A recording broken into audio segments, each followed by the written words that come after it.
Switch 2. I love it. Amazing, amazing. I love it. Going live. Yep, absolutely. Well, do it live! Fuck it! Do it live!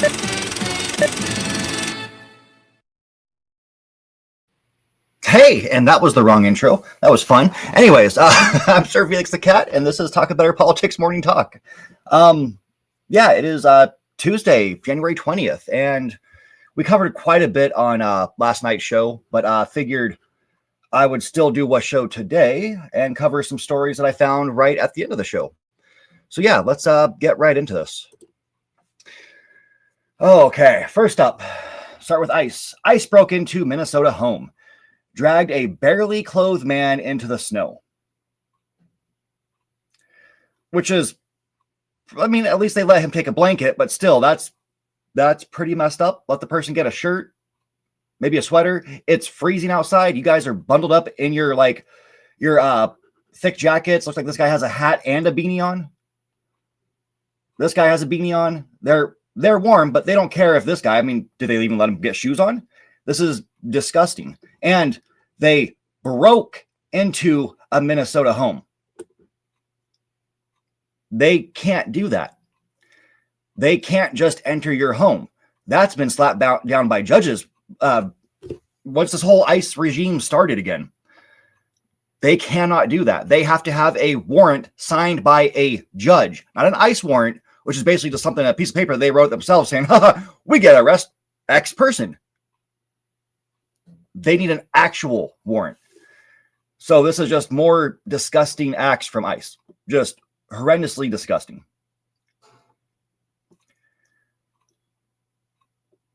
I hope they even gave him, it says a man whose family requested I'm not sure how to pronounce that, a Hmong, I think that's how you spell Hmong, H-M-O-N-G, interpreter, is detained after ICE agents and other law enforcement officers conducted an immigration raid at his home, days after ICE agent fatally shot Renee Nicole Good in St. Paul, Minnesota. But yeah, that is disgusting.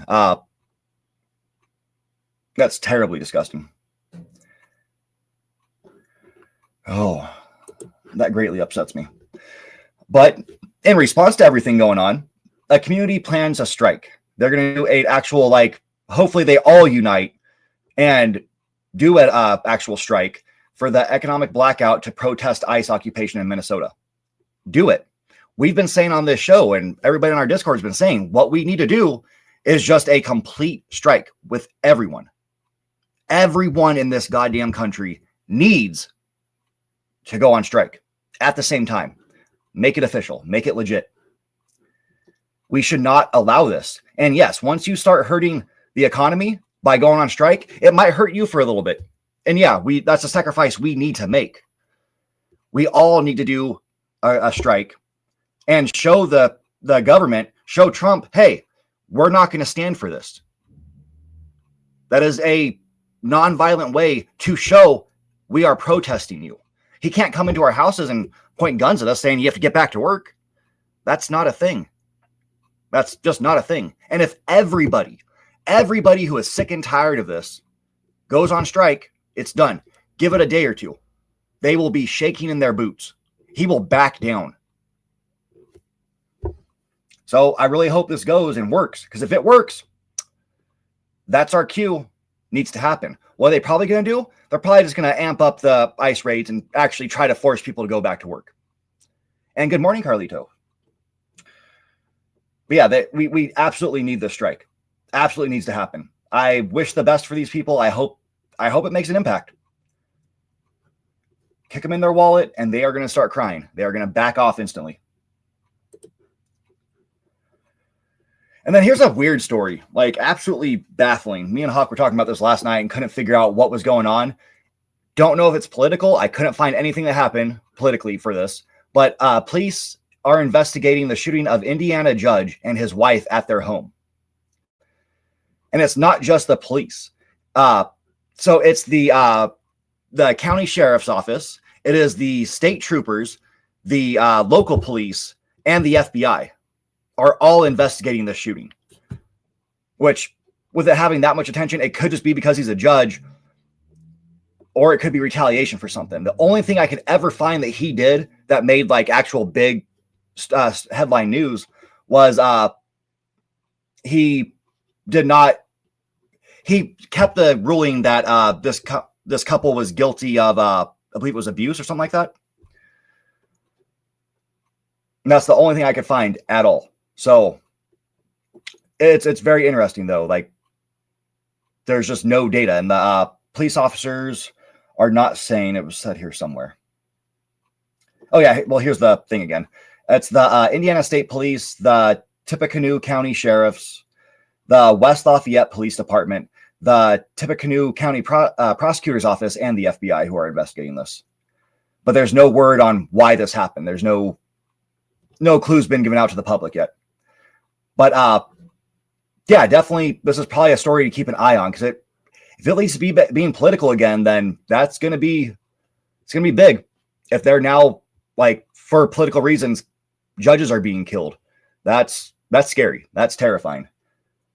That's just wanting to completely end the rule of law, which we don't currently have. This is completely corrupt and illegal government right now, and we need actual justice. And this guy was actually a respected person in the community. He's been part of the community for I believe they said over 30 years, because he also served on another board before becoming a judge, and he's been a judge for the past 20 plus.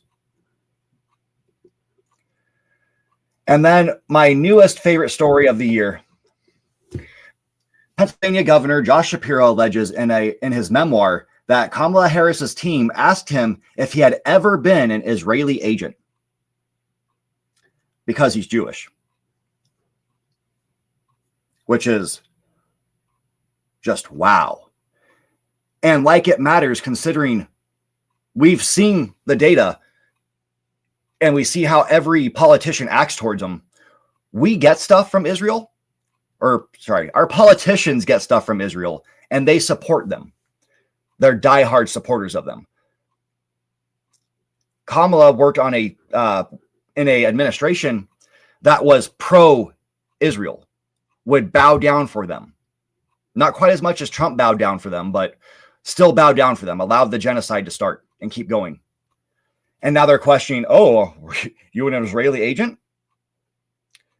That's just more racism, and we don't need this. We don't need this at all. Especially when you're working with those people who are doing the bad things and you're concerned someone else might be working with them as well. It's shady. It's absolutely filthy. And the fact that they would even question that, like, I can't wrap my head around that. How can you work alongside these people and then be worried someone else is working alongside these people? Our government bows down to them, to the point where a lot of people would just openly say, yeah, we're owned by Israel. They give us money. They give our politicians money. So yeah, obviously we're going to do whatever they want. You want to go wipe out a whole country? You want us to, help you wipe out the whole country? We're there. We're down. You're going to commit war crimes and we're going to protect you? Yep. That's what we'll do. We'll just protect you. We're good.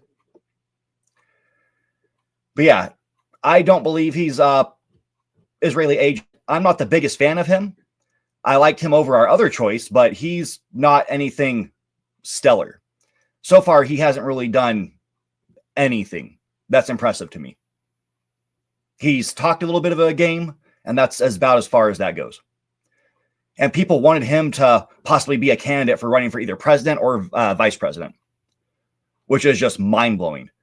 You're asking, like, hey, you've done nothing, so can we have you run the country and do nothing for us?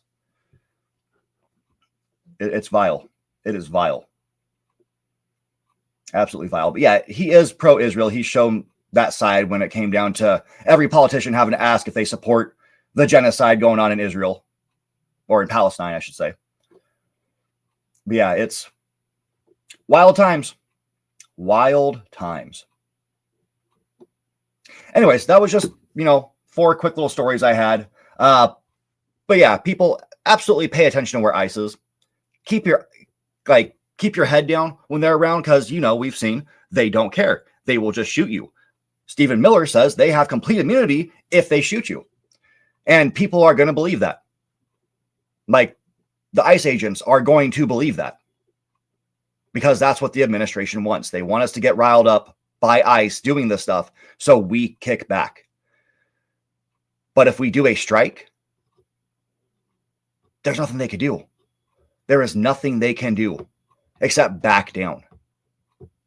Hurt them where it hurts most. Anyways, yeah, that was today's very quick show. I hope we don't get any super wild stories out of Trump today. Hope there's no new involvement going on with Greenland or Denmark or Norway. Because, I mean, he's pissed off at Norway, so he's going to raid or invade Greenland. That's his plan, because that makes sense. That's logical. Anyways, you guys have a wonderful day, and I will talk to you tomorrow. Take care.